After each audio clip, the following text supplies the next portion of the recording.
You're just essentially saying that 𝙁𝙁𝙪 has the punching power with his bullets as Bound Man Gear for Luffy. They could have had 𝙁𝙁𝙪 just sitting there as the Uber driver in the background, just waiting to warp somewhere else. Right. But 𝙁𝐻𝐽 do all the work. It would have made so much more sense. Yo, Fex. So you think that Gene Bart could just take a Gear 4 Bound Man punch? To the chest. To the chest? No problem. To chest? No problem? hockey, bro. Welcome to another episode of That One Piece Talk. My name is Larry. Lawrence. Lionel. Seb. And this is That One Piece Talk, where we talk One Piece. Woo! Let's go! One Piece, episode 1093. All three of us have watched it. Fexer, did you want to talk about the episode at all, about what you thought about it, or give any thoughts about the episode in general? Yeah, well, of course, I mean, I think everybody will agree this animation is absolutely fire. Vincent is the GOAT. I thought female Law was nice. 𝙑𝙞𝙀𝙀 was nice. Oh, 𝙑𝙀𝙀, that's what they call her? 𝙑𝙀𝙀. Yeah. 𝙑𝙀𝙀? I don't know. 𝙁𝐻𝐽, that aura. Oh my gosh. I don't know if everybody's seen it, but you guys need to see that clip of 𝙁𝐻𝐽 just walking like an absolute menace. Yeah, that was really cool. 𝙁𝙁𝙪 one-shotting those cracker things was insane. How was that even? That should not be possible. Bro, Luffy was struggling in Gear 4. Law versus Blackbeard. I mean, we already read it, so kind of already knew what was going to happen, but very cool to see Law struggling. I don't know. I don't like to see Law succeed, bro. All right. But other than that, yeah, fire. All right. Seb? I did actually thoroughly enjoy the episode. I will say that. As a Blackbeard fan, he looked relatively strong in the episode. Yeah. I thought the animation was good. Vincent Chazard, as always, is really good. There were some scenes there, though, where I thought the animation was actually poor quality. Yeah. There was like one still of Law, like when they zoomed out to Blackbeard, that I thought was like, yeah, what are we looking at right now? But I really liked that. I liked the choreography. They made Blackbeard seem pretty strong. Yeah, they did. There was some scenes I didn't like. When Blackbeard got hit with the Shock Willie, it seemed like more impactful in the manga. Like he screamed out in agony and pain when it happened in the manga, right? In the anime, he kind of just went, eyes rolled and started falling, and then 𝙁𝙁𝙪 shows up. And like maybe there's no real way to accentuate the amount of damage he took from that, but it looked like he took more in the manga. Well, Big Mom looked like she took more. Yeah, I mean, it's a stronger attack that he did on her. But either way, when I read it, because I went back and read the chapter, Blackbeard looked like he took more damage in the manga. Them destroying like the shoreline, I thought that was dope. I thought it was really cool. Cutting stronger was cool. Law looked really dope. Him flexing the hockey. For a second, I thought like, yo, did he just like conquers hockey out of this / make it so everybody else did it? But we got the explanation from Doc Q that it was like the antibodies that infected everybody else. So I thought that was good. I think he explained that in the manga as well. Yeah, he did in both. But in the show, it looked like hockey did all that. Yeah. So a lot of people have been saying, like, do Blackbeard and Law have conquers hockey? Because they've been using this red lightning that keeps popping up every time they flex, every time they use their abilities and stuff. There was a couple really good still shots or lingering shots of Blackbeard where he was like holding that red hockey without even the quake, and the eyes were red. It looked really cool. All that was dope. I had no issues with the Law Blackbeard stuff too much. I thought it looked good. I thought it was fun. It was interesting. I liked even the ending piece with the Kurozu with the darkness and how they left that as a cliffhanger, but you know what it is. My issue with this episode, and I know some of y'all might be disappointed in me because I'm Dofi gang, and I've always said Doflamingo's stronger than Cracker. He would beat him. He wouldn't go out like that, etc. While I still believe in that wholeheartedly, they did not need to hold Cracker to the degree that they did in this episode.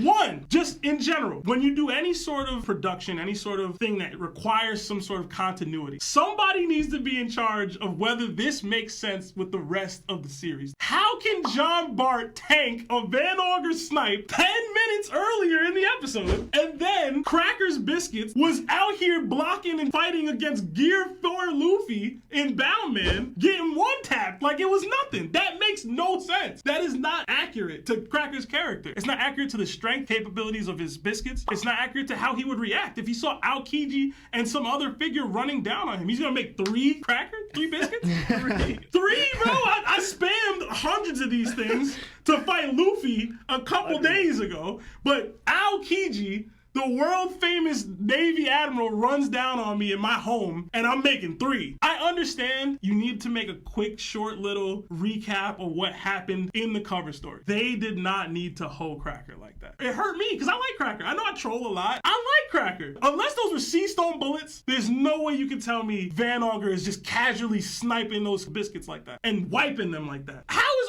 Usopp's supposed to beat that man. And to me, like, again, the scene was the actual artwork of it was fire. When they did it, the clapping, the biscuits jumping out, Van Auger teleporting and sniping, it looks amazing. Like, if you don't know anything, it's like, oh, this is fire, this is dope. But once you think about it, it's like, yo, hold on. There's no chance. There's no way this is how this went down. I felt it was an inaccurate portrayal of what happened to Cracker in that moment. What Aokiji did to him, could see it 100%. No problem with that. They didn't need to hold him with Van Auger like that. I had so much issue with that, bro. And the thing is, this is a former Luffy opponent. Like, he's not an end arc boss, but it is somebody that Luffy fought and struggled with relatively recently after the time skip. This isn't some pre-skip villain. Like, this is a dude Luffy had to fight for several hours. 11 hours to defeat with help. You can't just casually be like, well, this one Blackbeard subordinate that's gonna fight Luffy's weakest member of his crew in the future is able to casually just one-tap him. This is the worst case of power cliffing I think I've ever seen in One Piece. And One Piece isn't great with power cliffing, but this was bad. This is why I'll be watching the anime, y'all. For all our anime-only watchers, this cover story in the anime started around chapter 1035 and it finished on chapter 1078. That's 33 chapters with 9 color spreads and 1 with no intro. To make it clearer, Zoro just defeated King. That was the first chapter, and then the last chapter was when York announced that she was the traitor to Vegapunk. That's how long that cover story was for the Germa excursion. So for those that don't know, the cover story originally started with the Germa excursion. They were trying to escape the Big Mom pirates after the Straw Hats invasion. Before they could, Sanji's brothers Niji and Yonji were captured in Mont Dior's ability. Puddin ends up punching them both for how they treated Sanji. Oven then closes the book with them in it and goes to Brulee's mirror. Brulee and Oven make it back to Whole Cake. Oven then leaves Niji and Yonji in the hands of Prim, Kato, Brownie, and Anana to gain Germa secrets within their lab from their bodies. 2 shadowy figures appear in Chocolate Town, and we don't know who they are. Brulee tells Cracker she thinks that Sanji's siblings Ichichi and Reiju came to Chocolate Town. We see Niji and Yonji escape from Mont Dior's book due to it bursting into flames. Ichichi and Reiju rescue Niji and Yonji and make their escape. On their way out, Reiju notices Caesar Clown hiding. Then out of nowhere, Katakuri and Oven attack the Vinsmoke siblings. Caesar sees an opportunity and uses his gas abilities on all of them. The Vinsmokes are hurt bad. Caesar's gas causes both Katakuri and Oven to hallucinate and they start to fight each other. Then the Vinsmokes escape and take Caesar with them. We see next a large view of Chocolate Town and it's frozen. Cracker, the Sweet Tooth commander, is also trapped in ice. Brulee is crying over Puddin having been kidnapped. Then we see the kidnappers are Kuzan, aka Aokiji,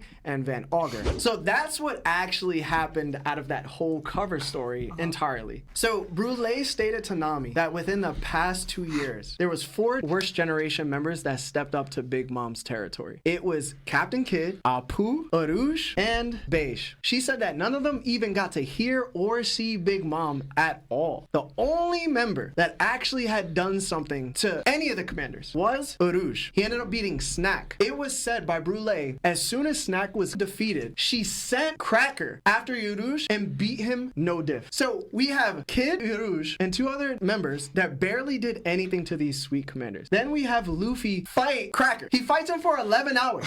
Luffy did Gear 3 to one of Cracker's crackers. Didn't do anything. He couldn't break through the guard. He does Hawk Gatling. It does absolutely nothing. So Luffy proceeds to go into Gear 4 and he punches through the cracker and breaks it. That was the only time he could break through Cracker's cracker, but even then, he ran out of gas before he could even beat Cracker because those crackers were still too hard by Luffy's standards. I see Van Auger shoot Cracker's biscuits and he breaks it in one shot, and I'm like, is Van Auger now Gear 4 Luffy strength? Well beyond it. That's a casual shot. Yeah. Bro, I'm looking at it like, what? He could beat Doffy right now? Like, he could punch through Doffy? Nah, I couldn't accept it. The worst part about it, they took Cracker so much out of his element. When Cracker first shows up to fight Luffy, he's in his cracker. He's in the biscuits. He's in them. Thank you. And why does Cracker say why he was in his biscuit? That's his normal fighting style. He was like, my bounty is this. Y'all don't even see me, bro. Cracker said, knowing I have to come into battle, I do not like pain. So I'm not going to show up and fight without using my biscuits. So much so that even the world government doesn't know what I truly look like. We got Aokiji and we got Van Auger. They show up and the only thing I do is sprout 3 biscuits and I'm not even in one?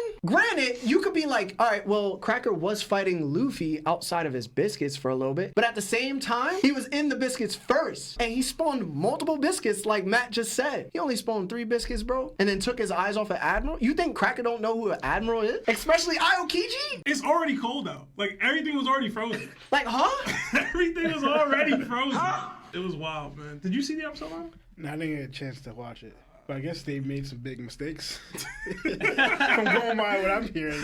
Oh, man. It was just, they dropped the ball, bro. Cracker still was out of his character doing what he was doing. Yeah. Like, why are you only making 3 biscuits? I didn't watch it, but this is why sometimes I just go by the manga only. I didn't watch it, but know for a fact that Cracker used a lot more biscuits fighting Luffy by himself. And he used less biscuits fighting an Admiral and another Yako commander. That doesn't make any sense. When we first read the cover story, right, what did we think? 𝚑𝐽𝐺 just bodied him. Yeah. Van Augur had no significance on his fight at all. And that makes sense. That makes sense because yeah. it's 𝚑𝐽𝐺. Exactly. That's all you need. The thing That's is, all you need is 𝚑𝐽𝐺. you could have had Van Augur and Cracker tussling, and 𝚑𝐽𝐺 ends the fight. You can't have the biscuits getting one tap, no problem. That's my problem. You're just essentially saying that Van Augur has the punching power with his bullets as Bound Man Gear for Luffy. They could have had Van Augur just sitting there as the Uber driver in the background, just waiting to warp somewhere Yes. else. Right. Let 𝚑𝐽𝐺 do all the work. It would have made so much more sense. Yo, Fex. So you think that Gene Bart could just take a Gear 4 Bound Man punch? To the chest. To the chest? No problem. to chest? No problem? hockey, bro. I think the other issue is, I think my biggest issue is what it could mean, right? If we're gonna power cliff people in this way,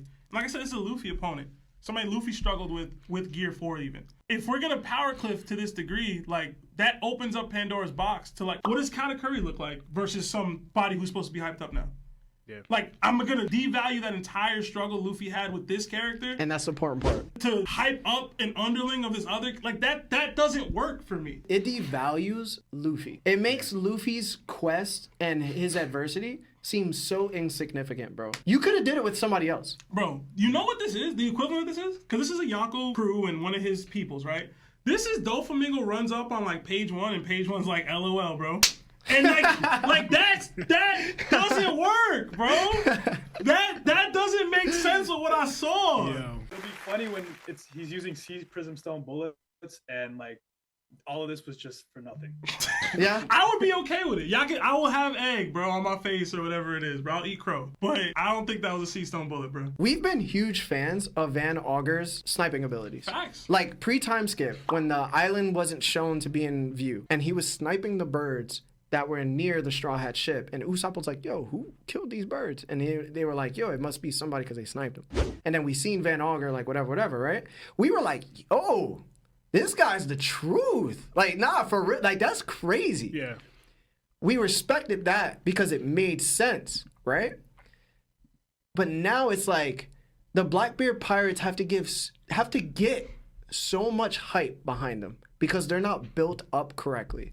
They're built up with the plot convenience. They're built up to be power scale to a level where they haven't truly faced any adversity that propelled them to those levels, that we now have to just accept that they are at that. So even when the bad power scaling is happening on content that has never been, they're like, well, you have to accept that too because this is Luffy's endgame opponent. And it's like, yo, that's so unnecessarily unfair to all the characters we already love within the series. We love Cracker. We love the people that Luffy has tried to overcome. You can't just be like, yo, that no longer is significant anymore. Like, they still hold weight. Like, after that battle, Cracker definitely got stronger. Katakuri definitely got stronger. The same way the Blackbeard pirates, when you think that they fought Marco and crew and had to struggle, which they most likely didn't, they also got some, power scaled up a bit too, right? The other part so it's is, like, what are we talking about? and even just the way Oda writes, he will bring these characters back into the fold, potentially. So now when I see Cracker, all I'm gonna think is, well, Van Augur just sniped this. Like, yo, Crocodile's back in the fold. Buggy's back in the fold. Mr. One, like, people that existed even pre-time skip can be brought back into the spotlight. So if we can expect that with these characters too, you're devaluing what they could bring to the table. And not only this. When you do that. Not only this, right? If the Blackbeard pirates are the opposite of the Straw Hat pirates, right? The Blackbeard pirates do everything that's not going through someone. They beat around the bush. They look for powers. They try try to overcome by deception and manipulating and deceiving to some sort of degree, they're always going to get more power, but it's not through normal means. They're not going to punch through people. The Straw Hats do that. Usopp, who's part of that system where they got to punch through people and go through the adversity and get stronger the hard way. He not Gear 4 Bowman Luffy level right now, but Van Augur is? I don't even see how Usopp can compete with Van Augur. Sebastian's showing Lionel the scene with Cracker and Van Augur. This is bad, guys. Yeah, it's rough. It didn't make any sense. Going by what we know of Cracker and seeing it now, this is like a totally different character. Yeah, bro. Like, he looked fodder at this point. Yes. He did not look like Sweet Commander. He looks bad, bro. Anything to hype the Black Bear Pirates, but I mean, I'm with that.